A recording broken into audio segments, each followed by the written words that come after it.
Later on the golf course, after drinking tea, it started raining H-bombs. She protected me. Yeah, there's a lot of nonsense in the news at the moment.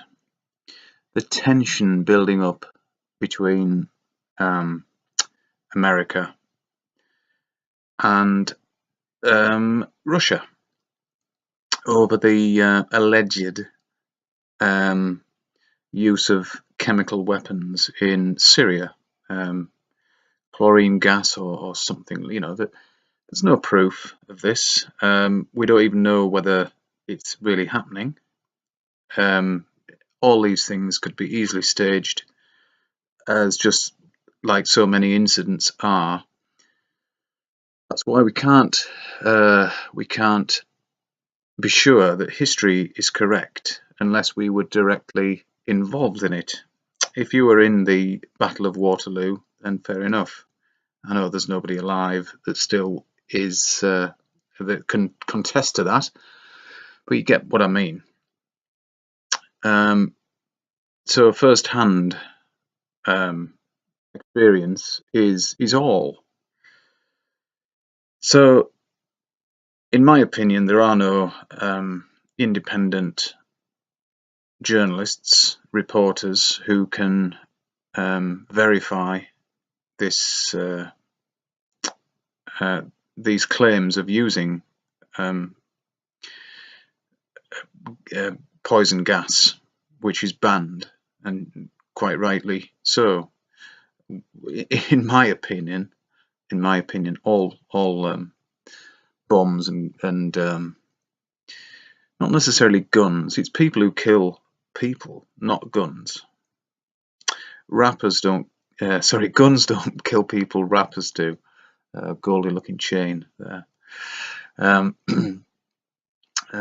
think they only made one album, but it's quite funny, and I think it's meant to be, but it's worth a listen.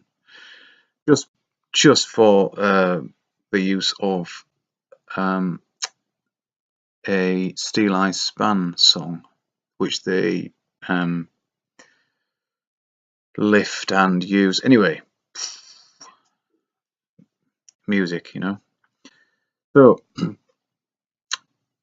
if it isn't North Korea that we have to be worried about, it's now Russia. Of course, North Korea is supported by China, so we are led to believe. So if we poke that hornet's nest, I mean I mean the West, or they certainly don't represent me, these people who I refer to just then as we. I shouldn't use that word. Go for a we, maybe, but not as in me and other people, because it is not me, it's other people. Anyway, so all I'm getting at really is we have to live in fear by their terms, and we shouldn't, because when it starts raining H-bombs, just laugh, because there are no such things as nuclear weapons. So there is nothing to be scared of, nothing to be frightened of, no tension that we can't laugh off, because it is all nonsense. Again,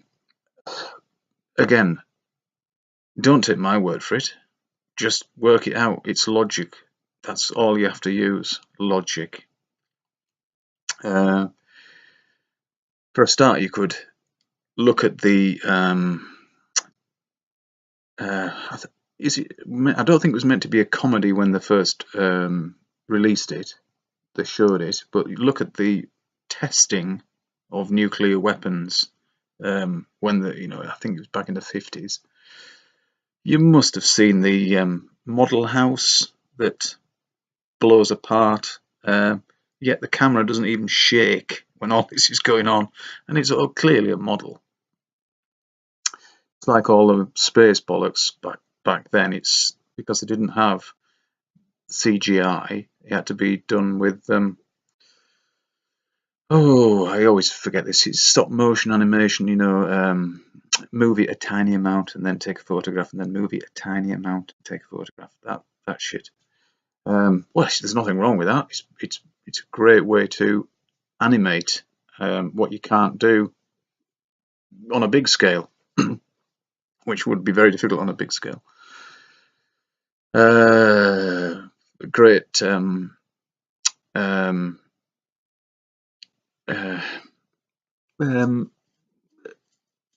Oh dear.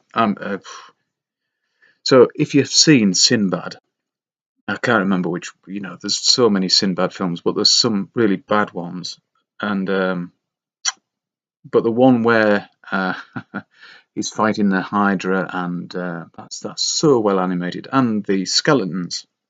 If you've not seen that, Harry Houseman, I can't remember his first name, but that is a sort of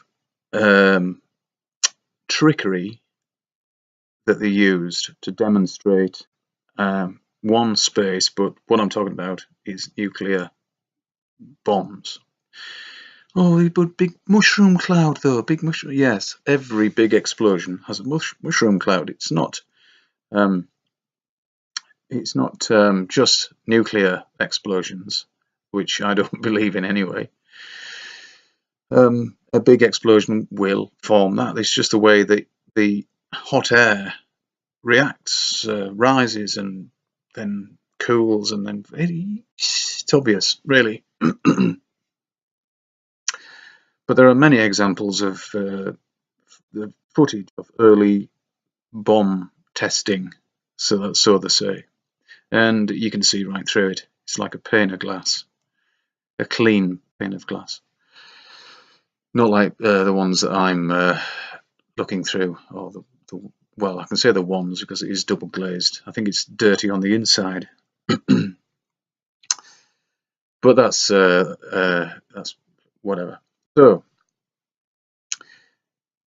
So the news is full of nonsense, and the history that is written down, they keep pulling it up. Like I heard that at the moment there are speeches, great speeches in history, or some, I don't know, I've not heard the title,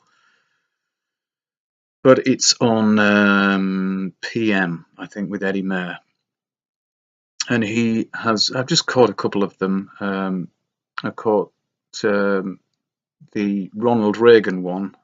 Dearie me, well hid. And that was about the Challenger disaster. Well, come on, there you go. There's a case in point, the Challenger disaster. However, the couple before that was the Martin Luther King speech, which, in my opinion, was absolutely real and still resonates today, very much so. So, excuse me. So they mix fake news with real news. And the fake news, of course, is the Challenger disaster. I don't know how many, I don't think it's an anniversary of the time. I think there was 86 when that went, when that disaster happened. But it wasn't a disaster, it was just a publicity stunt. And you can find 6 of those astronauts if you look for them, and they're all doing very well, thank you very much. They've all got government jobs, so if I think one of their names was Mick, and he's now called Mikey or something. It's, very subtle changes like that. I think 2 of them professed to have twin brothers, so they're just, oh yeah, of course I look like him, but he's my twin brother.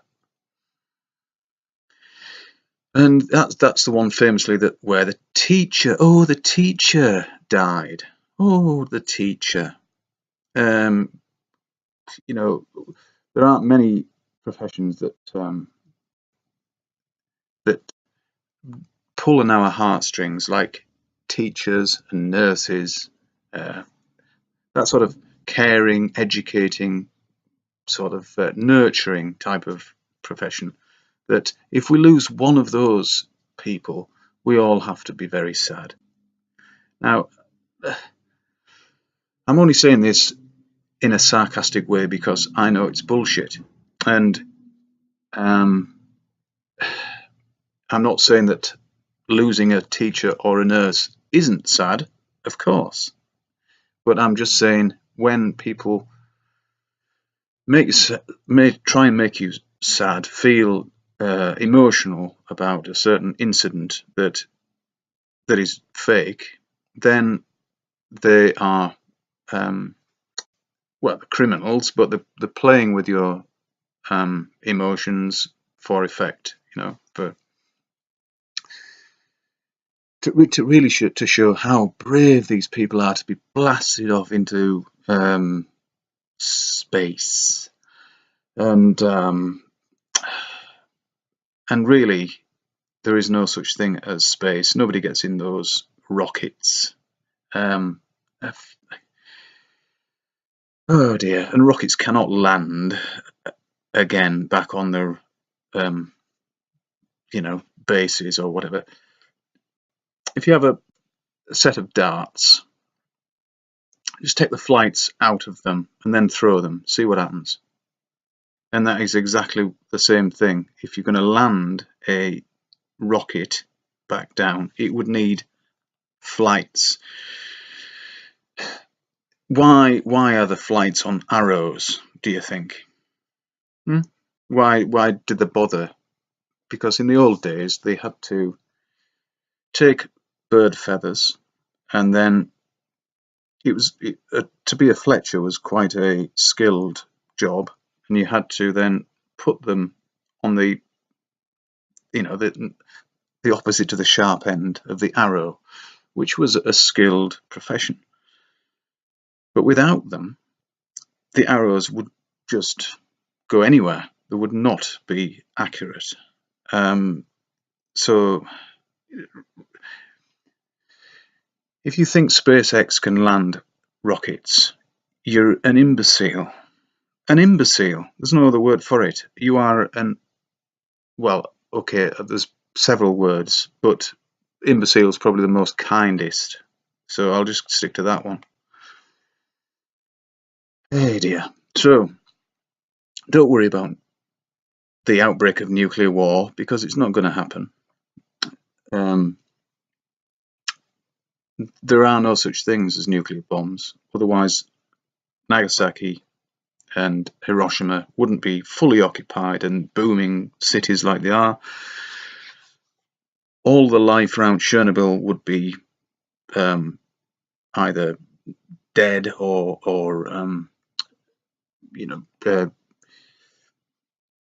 what's the word, deformed to beyond Doctor Who. And that isn't the case. Things are thriving because there's nobody there.